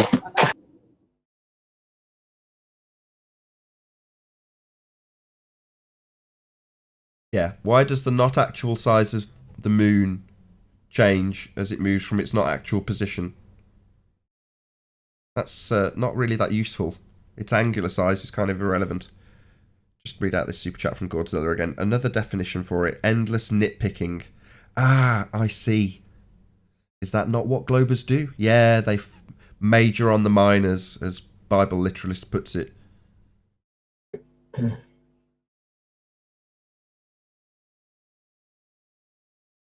Thanks for the super chat, Godzilla. Really appreciate it. Can you pop me on screen, Nate? Yeah. This is a response to Not Flat in the chat. I actually think that this Not Flat character, whoever's in there, is probably Dazza the cameraman, because he keeps quoting an observation by Dazza the cameraman or something like that, who's done an observation from Hilber Island looking at Blackpool Tower from 30.9 miles away, which I'll actually get to that in this video because it's a similar observation. But what you got to ask yourself here is that this observation that I'm going to show you now is from 28 miles away. Okay, so I'm going to play the video a little bit. 28 miles away to the tower, right, and 26 miles away to the roller coaster. So this is where he did his observation from. This is at 28 miles. Now let's scroll in and see what the observation showed, right? Half of the tower down to there, where my cursor is, and all of the roller coaster should be hidden to Earth curve at 28 miles, right? No, now not then, right. Sorry, you shouldn't have added that rhetorical right in there. Otherwise, I would have just left you to it. No, that's not what we should see. This is not flat. What This we is to the see, I just want to get it in. I'll let you go. Just get 2 seconds. What we see is dictated by our eyeballs, not by what a model says. So when you say we should see this amount of the roller coaster, what we should see according to a begging the question proof of nothing perspective hijacking curve calculator, correct? Yes. No, not correct. My eyeballs tell me what I see. Anyway, carry on. I don't know. I think it kind of looks like a giant floating space city that is hovering over the Earth beyond the curve. Okay, I'll get you back on track. So, yeah, according to the begging the question proof of nothing perspective hijacking curve calculator, half the tower and the entire roller coaster should be hidden. If you believe the model is what you see, you don't. Your eyes do. Carry on, Runty. Sorry to interrupt. Okay, so this is from 28 miles away. Now, if we just go to 30.9 miles away, which is right at the end over here, let's see, let's get it up to where it's lit up. This is the similar observation. Here we go, right at the end, 30.9 miles away. Now, what we see is probably, I would say, 2/3 of the tower. We've got the top part of the tower and we've got a part here, but we do have things hidden, right? This is from just an extra 2.9 miles away, right? And it's from a different location looking across. Now, I've already addressed this, by the way. I've already spoken to Not Flat about this and done videos about it as well, proving that when you look across from this location, you're looking across channels that will funnel the water and cause localized bulging, which will force the height of the water up, right? So this is from 30.9 miles away, and we get probably, I would say, 200 feet or so of obstruction, right? But when you go over here to 28 miles away, you see flat as a pancake. Flat as a pancake, yeah? So it's proof, absolute proof, that when you just looking over certain locations from certain places, if you're looking over a channel or anything like that, especially when you're looking into Liverpool, when you're going across that channel and you get the tide coming in and going out, you actually get this localized bulging. It's something I've spoken about. So Not Flat, you need to go back to the drawing board and just don't always turn around and say, if there is obstruction, it is earth curve. No, there is a multitude of things that can get in the way, and this is not a mirage. This is just seeing it because it's there. I've seen it hundreds of times. Tony's seen it hundreds of times. It's just flat. Thank you very much, Ranty. Excellent. Yeah, awesome photographs. Cool. So no signs of curvature then. What about axial rotation of the Earth-based variety? Wow, that was all. First question. Yeah, that was all Earth curve. Yeah. I like it when the questions take half an hour to answer because it's been 3 years of asking them and getting to these concise summaries, but with evidence, with rebuttal, all summarised by Ranty in one neat little 10-minute package. Absolutely awesome. Can you imagine doing that 2 years ago, Ranty? Be honest. No, I mean, back then we just knew we were seeing stuff, and we were just saying, yeah, we can see further than the Earth curve calculator. And back then we used to beg the question. We begged it a lot, and we used to go into that mode of giving them refraction and stuff like this. When we can still see further though. And then through the past couple of years of doing this research and understanding how our world works, understanding nature, and putting all that into our knowledge base, basically, we've been able to turn it around and say, you think you see an Earth curvature because you've got some blockage there. But is that really Earth curvature? Let's look for any other reasons. And then you go and you find the other reasons. And it's very easy to look into that and find these reasons for why you will sometimes see obstruction. Simple as that. When Ranty says these reasons, about 6, maybe 8 months ago, it wasn't actually Tim Osman that was the originator of the material, but certainly Tim Osman published a massive list of all of the what he called excuses. Now, what he's comparing it to is we see an observation, a picture, and we only attribute one cause for obstruction, Earth curve. The presupposition thereof is the only cause of things being obscured in the distance. And then Ranty comes along and shows all actual things that can cause things to be obstructed because there's something between you and it that's higher. Simple. And that all of the things Ranty and others had put on there, including perspective, which we're not even covering at the moment, we're just covering physical obstructions, i.e. the water's bulged up between you and the thing you're looking at. Well, those lists were all ignored in favour of assuming Earth's a sphere. In other words, it doesn't matter if you've got an actual effect that can be quantified or measured. No, none of those are allowed. It's just us begging the question of an R value that's allowed to account for any effect you see in any picture ever. All other actual effects that you can encounter must be discounted because it can only be Earth curve. So it was a massive turnaround because at the time they're thinking, aren't we smart?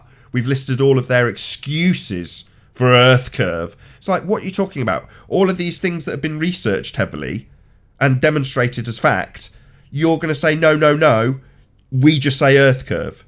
And here's your excuse for Earth curve. What? Your excuse for you begging the question and forcing a model upon somebody when they look at a photograph and telling them what they should or shouldn't see in it based on what a model tells you should be there, rather than your bloody eyeballs.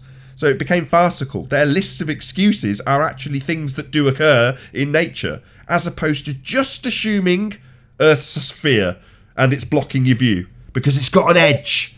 Yeah, right, fundies, globeheads, just one last point. You've got an edge The edge you think boats go over? Yeah, it's so interesting that we're asked for an edge and we don't have one to offer, but you have an edge that you claim, a reification of the horizon. The vanishing point you think is the edge of a model that you reify. So I want the fundies, especially the ones who watch this show, to take me to your edge. Where's your edge of a sphere, fundies? Boats going over the edge, are they? Oh, show me that edge. What's that? You can't get there because it's not an actual location. It coincidentally is the point where things vanish into the distance. The vanishing point. Oh, what a coincidence. Not Earth curve then. Not an edge, fundies. But Nathan, That must feel good to say that. Like, where's the edge, ballers? Where's the edge? It does feel good, Arwin. Where's the edge, ballers? But Nathan, you just don't understand. I can use trigonometry and figure out where the edge is out there. Come on, don't you get this? What, the horizon, a not actual location where the sky appears to meet the ground. You can do trig on a not actual location that you think is an edge, Mr. Globehead Paul. Right. Oh, by the way, I wanted to make a point a little bit earlier on, considering the horizon and what you've been calling, what we've been most of the time calling obstruction. I find I tried to input that earlier, that maybe even calling it obstruction is already nudging it slightly towards the baller's favor, because obstruction would imply that something would literally be in front of something else, when obviously some of these horizon miraging effects are not physical obstruction. It rather seems to be concealed. Correct. And if you call it concealed, then you take away that visualization of something being in front of something else. Or, not concealed, interfered with. So, interference being the point where you lose the resolution, the ability to resolve the information at the point that you get these interference effects, diffraction effects. Well, that's the point that you're talking about, where there is no atmospheric conditions to take account for, but you've still got a millimetre underneath with an inverted mirage. Well, you're not having mirages loomed up from behind a model that's being reified on the basis of a calculator they use. What you're actually seeing is a genuine mirage of a very small amount at the point where there isn't too limited an angle to resolve any information in the first instance. Now, these are perspective effects, and you're right, Arwin, you're absolutely correct. Why call it an obstruction? And that's why I gave clarity earlier when I said we're not talking about perspective yet. We're talking about actual physical obstructions. Ranty's gone out and actually found, no, this is an obstruction. I mean, not heavy arguments. Oh, right. The tidal bulge, yes. Exactly. Yeah, that is actual obstruction. But that's all only at the coast. Well, But the general visual effect that there will be no physical obstruction. So yeah, sorry. it's more this shoaling effect. The water is always moving. Water is always moving, especially over in oceans and seas. It's always having a tidal effect on it. They've always got different heights of the water. The topography of the land underneath is always different and changing. You have channels where the boats can have to navigate, because otherwise they'll get grounded because it's very shallow. And then they have a nice deep channel that they can sail through and they can go into port.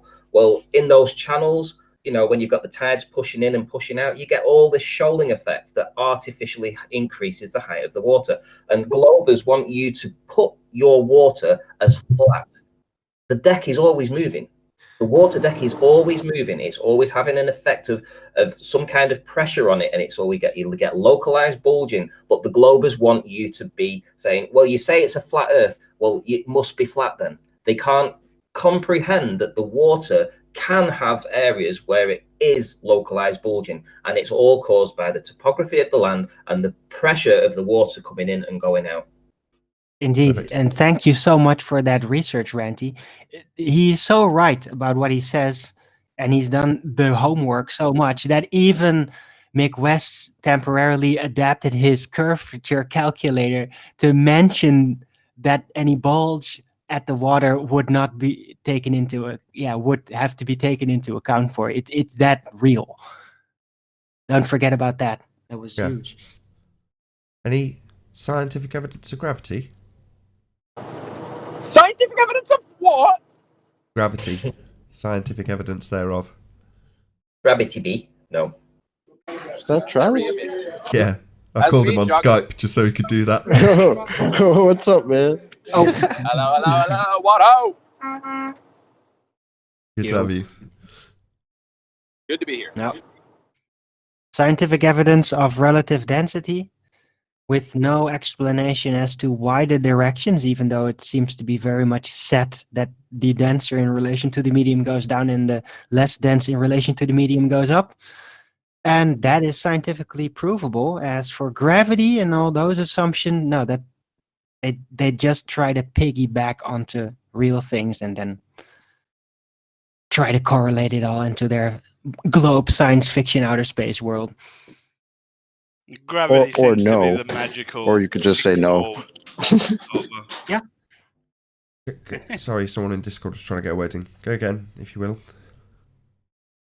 I was just saying that gravity is just the magic answer to every one of their problems. Yeah, George Musa. It's like magic. Any evidence of any viable hypothesis from any of the fields of astronomy, cosmology, or astrophysics in their entire histories? There should be one for 10th man. There. 10th man has been in contact with an astrophysicist who has refused to answer this question. Doesn't seem to be there anymore. Yeah, And she. Go ahead. I was gonna say, and she also has a video which I posted that she says, "Ask the astrophysicist anything." So we've asked her something, but she's not answered. Someone play the otaku video. But just let's round that out. She was asked for scientific evidence.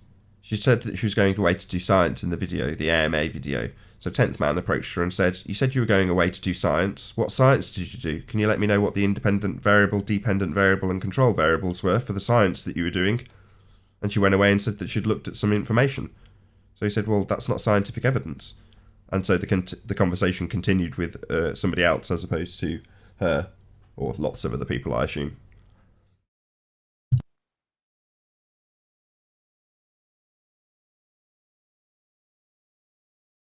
I asked this question to a friend of mine that was he's a doctor in philosophy at a university when flat Earth first started, and he said, well, he talked about astronomy and astrophysicists and all this stuff, and I said, how much time do you think that they're actually looking at the stars or trying to evaluate the stars, or are they looking at a textbook and at computer models? And of course, he fell silent after I pointed that out to him. Just interesting and I watched the video that she did, and she was sitting in a lecture listening to someone else's data. I don't see her out there trying to figure out what the stars are herself, so that was interesting. That's why the question is what it is. It's a great question. It's the newest housekeeping question, but any viable hypotheses from any of the fields of astronomy, cosmology, or astrophysics in their entire history is pertinent because they are pseudoscience fields that assert science as their justification for their stories about what our world is. Any evidence of Go on. So yeah, the evidence for dark energy and dark matter, so to speak, in astronomy or astrophysicists is math, because our math doesn't add up right. So we have to make up this substance or this energy that you can't touch, feel, taste, or even verify. Well, it was always math in the first place, It was math. So they put in the math in order to make it work, and then they had to put in more math to offset it, to kind of neutralize it. So how ironic is that? Speaking of math magic, right? Yep, speaking of mathematical magical nonsense, any evidence of the R value, Earth radius?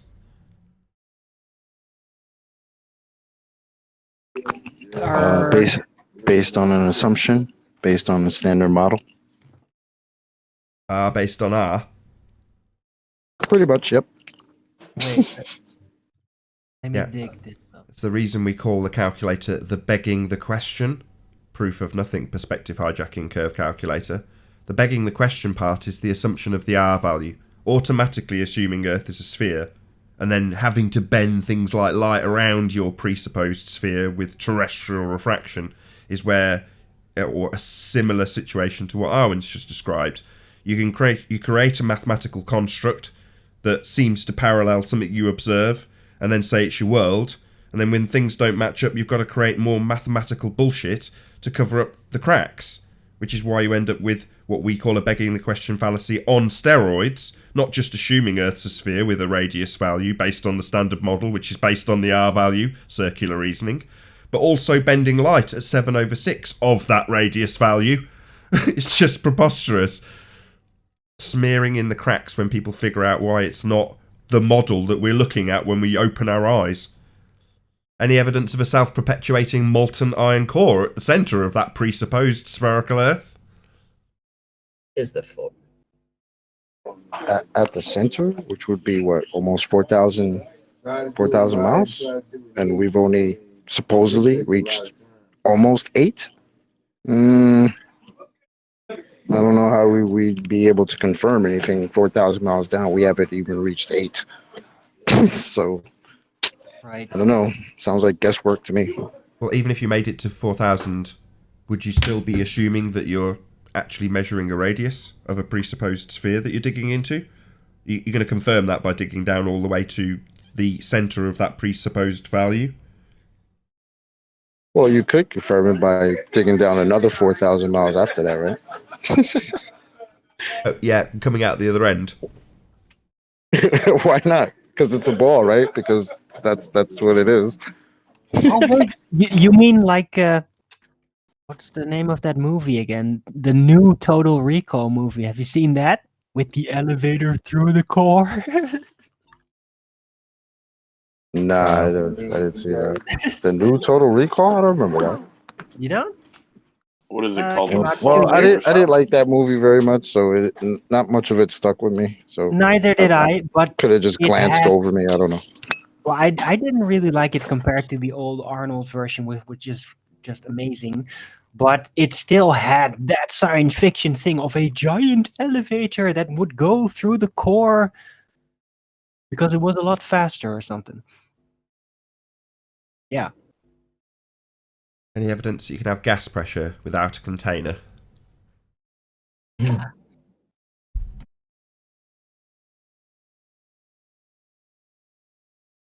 I don't know. I've Hillbilly never seen a Blue. demonstration of that. Anybody in Discord got something for that? See, it's my understanding that to get gas pressure, you have to have a container for it to press against. Yeah, the clue's in the title. Hmm. It's not just a coinky dink that they named it pressure. No, it's Literally using the word press in it. That's not a correlation. Just No, words have we have meanings, to take Chopper. that. That's- Words have meaning. Yeah. Oh man. Okay. According to the ballers, they put the gas all presses on itself. What they really think because of gravity, which I don't know what it actually is. Stick Paul's screen on, so Paul's showing us multiple gradients in a container, just in case anybody comes along and says, but we've got gas pressure gradients. Well, yeah, show us a gas pressure gradient without a container. There's actually in the video. Oh wow, that's cool. I've never seen that. What is that? Yeah. So it starts out right. It starts out like this. Let me see if I can find it. It starts out like this, which means the pressure is pretty much even across the whole cylinder. But as he puts the frequencies in and he starts to manipulate it, pressure gradient forms, and he can get it to be, slight, little. He can control it. See, of course, his name words have to pop up on there. Look at that one. You got really high pressure and very low pressure up and down the cylinder. So there's one here where it pulsed, like if I can find it. But isn't that without a container? No, there's a container involved. Here, let me show you. Let's see if I can find the beginning of the video. It's on screen now. Okay. It's the cylindrical silvery thing.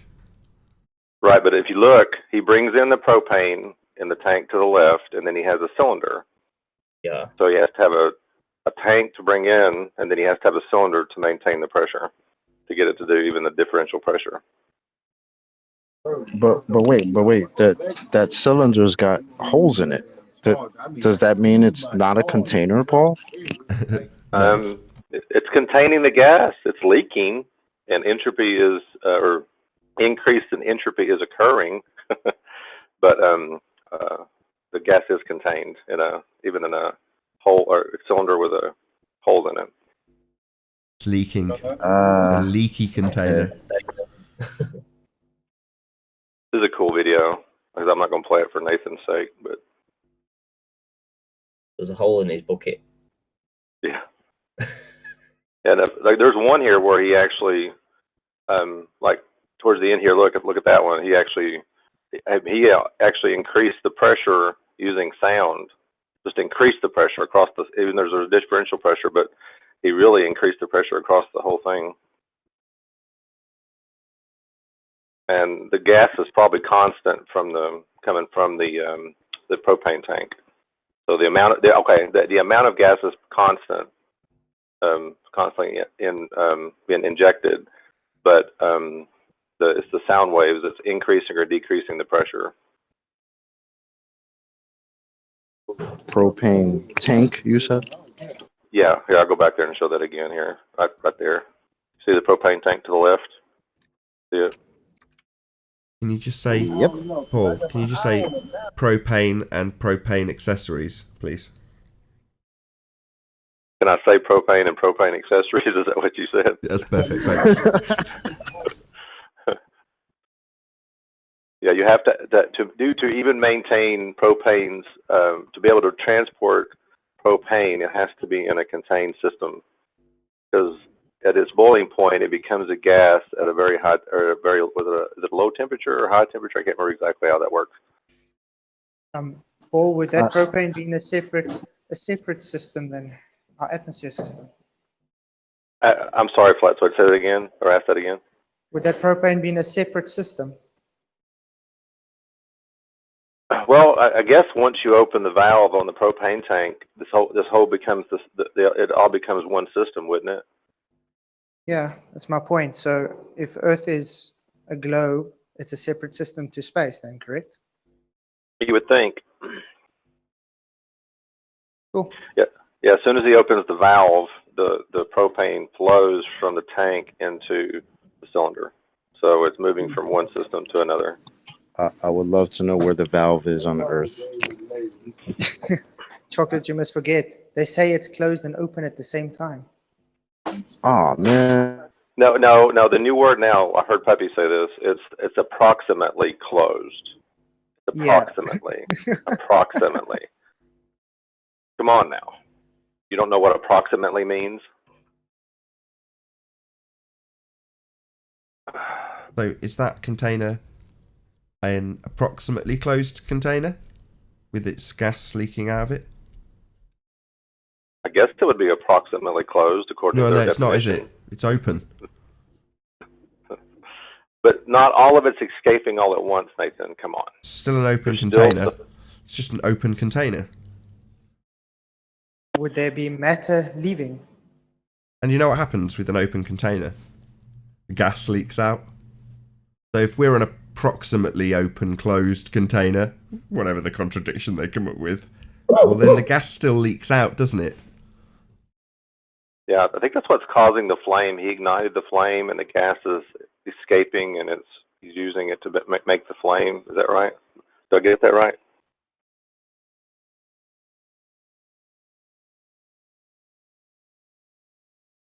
Before we round out, could I ask a quick question? I've been dying to ask this for a while now. Just one more housekeeping question. Any evidence of the distance to the sun? No. Go ahead, Babs. Right, so, yeah, sorry to change gears. I just sent an image to Paul. I don't know if you got it or not. Did you get that image, Paul? Yeah, I did. Hang on. I'm trying to get it pulled up. Give me a second. Are you T Cozy? Yeah, that's me, yeah. Okay, hang on. I have to redo the sharing, so hang on. Change my share. I like that. Tea cozy. Why the tea cozy? It's great. like to be different. It's up. Go ahead. Okay, Babs. Right. So back on the obstruction topic that we were talking about earlier, a lot of the ballers say that bottom-up obstruction is impossible because everything that we see in the distance is at our eye level, and if it's being obstructed by something that's below our eye level, that isn't possible. But they fail to acknowledge that perspective is taking place, and perspective appears to make the ground rise upward to eye level. So for example, let's say this is a hallway that we're looking at, and in the background, there's a wall at the end of that hallway. If I was to take, say, a block or a brick and put it like really close to that wall, it would appear to obstruct it from the bottom. Although that's below our eye level, it's still obstructing it at the bottom. But what they're claiming is that the things that we see are being obstructed more than, like higher than what our eye level is. Like, for example, if we have a building in the distance, we're only going to see half of that building. And they say that's impossible because the stuff that's below our eye level can't obstruct things that are at our eye level in the distance, if that makes sense. So I just wanted to know how that works, or if you guys have an explanation for that. I know this is a really butchered You can be my stooge, Babs. Okay, I'm going to take a brick, and the brick happens to be about a foot high, okay? And you're going to put it in front of you at a distance of 10 meters or there or thereabouts, okay? Can you see the brick? Yeah. If I take the same brick and push it out to about a mile, can you still see the brick? No, it's too small. It's too small to see. So the brick got closer and closer to the horizon as it got further and further away, and eventually it became too small to see. We're in agreement so far. Right. Okay. Now that brick is going to stay in the same position as it was, where it is, too small to see. I'm now going to put a further 250 bricks on top of that exact same brick.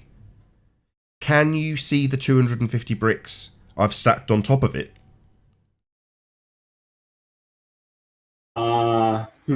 That's a tough one. Okay.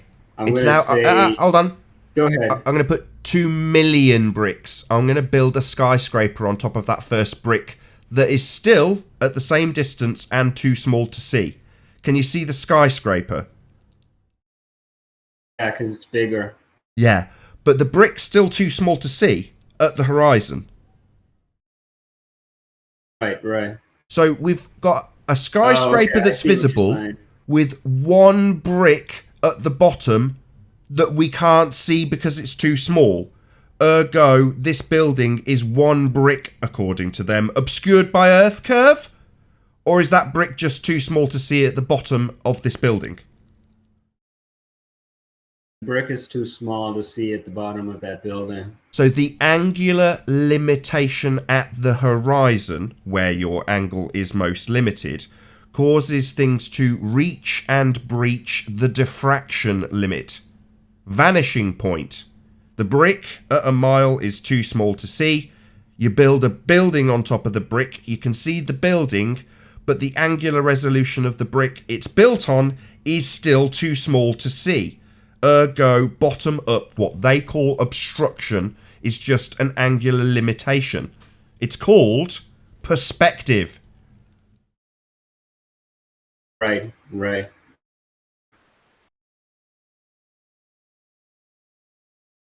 Yeah, I get it.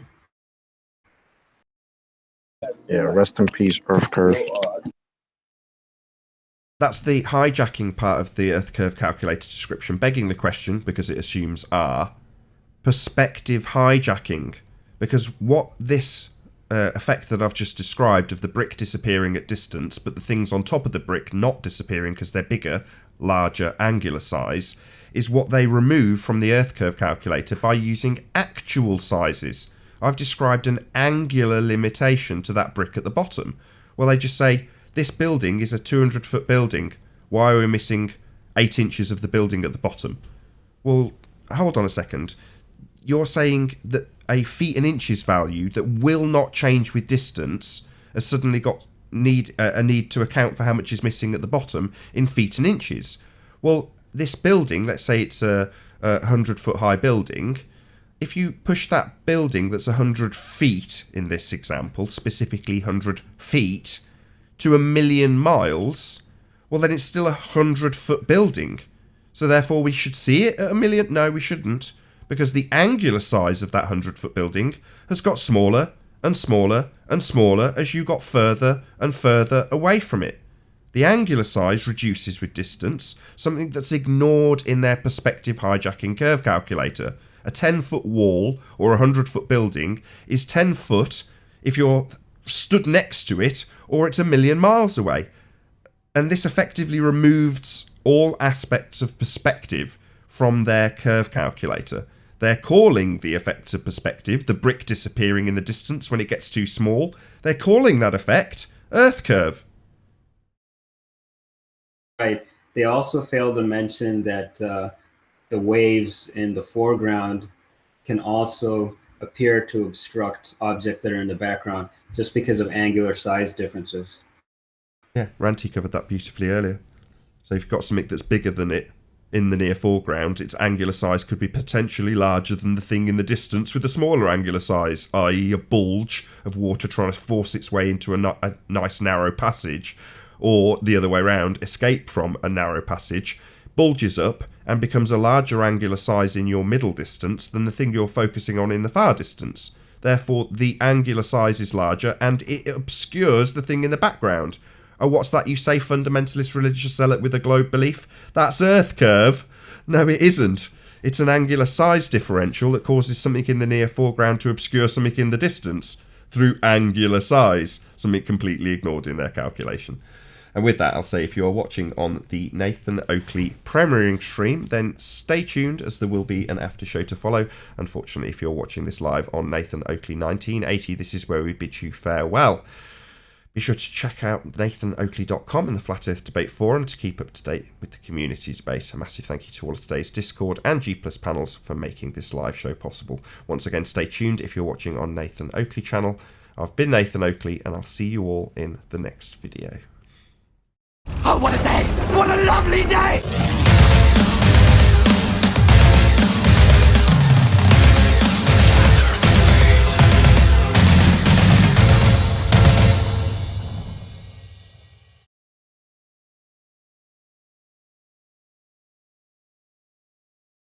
Cool. There will be a second show today. Do a couple of quick shout outs. So, for those of you watching on Nathan Oakley channel, when this show finishes, go over to IRM or Iron Realm Media, who will be starting up live with their Have No Sphere show. So this is going to be going out on Friday night, and as soon as this finishes, if I'm around in the chat, which I should be, I'll spam the link to Have No Sphere. Go and check it out. Hopefully all of you will pile in there en masse once this show finishes.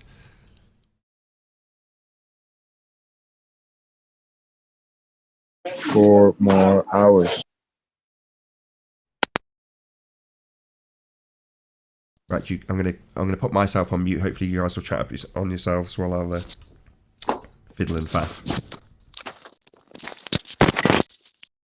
Thanks for that, Ryan. Hey Nathan, did you see my propane? Is it in Master B? Where did you put it? Put it in the live stream.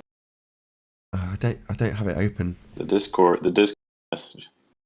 Someone else in the chat wants to bring it up. I'll pop it on screen for the after show audience. I also tagged Paul. It sounds derogatory. Are you sure you want to? I saw Paul come off mute. I saw it. It's not that bad. It's kind of funny. I'll give me a second. I'll find it. Okay. It's great.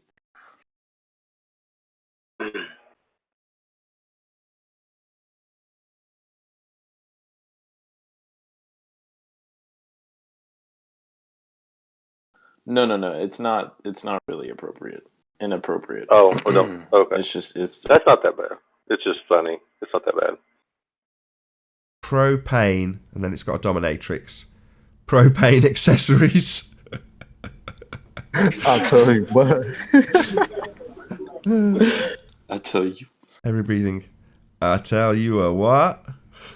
I can't do it.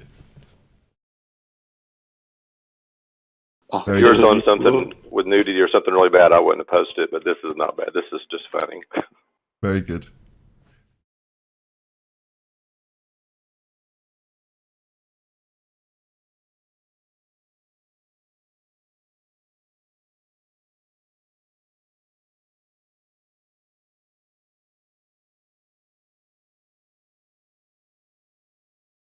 I hope everything picks up for the second show.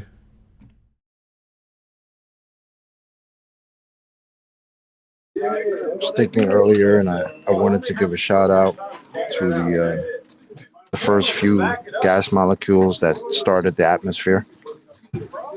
The ones that said we're going to stick around and start this gradient. We're going to be the pioneers. The pioneer, the ones, vacuum. Those pioneers that decide the first gas molecules to violate the second law of thermodynamics. Shout out to you. Hopefully they're still in. Shout out retracted. They led the way, man. They led the way. Yeah, the necessary antecedent to have water, liquid water, is pressure, right? Can we make a shout out? How do you have? You gotta. So yeah, I guess those early gas molecules are pretty darn. They induced a lot of pressure, right? With that, I'll say once again, if you're watching this on the Nathan Oakley premiering stream, then go across to Iron Realm Media, whose Have No Sphere show is starting live in about 60 seconds time. So be here or be sphere for Have No Sphere on Iron Realm Media. Another massive, huge, enormous thank you to all of today's Discord and G+ panels for making this after show possible. And of course, a massive thank you to all of you in the premiering stream audience for hopefully smashing the super chat, liking, commenting, sharing, subscribing, and all that good stuff. I've been Nathan Oakley, and I'll see you all in the next video. Oh, what a day! What a lovely day!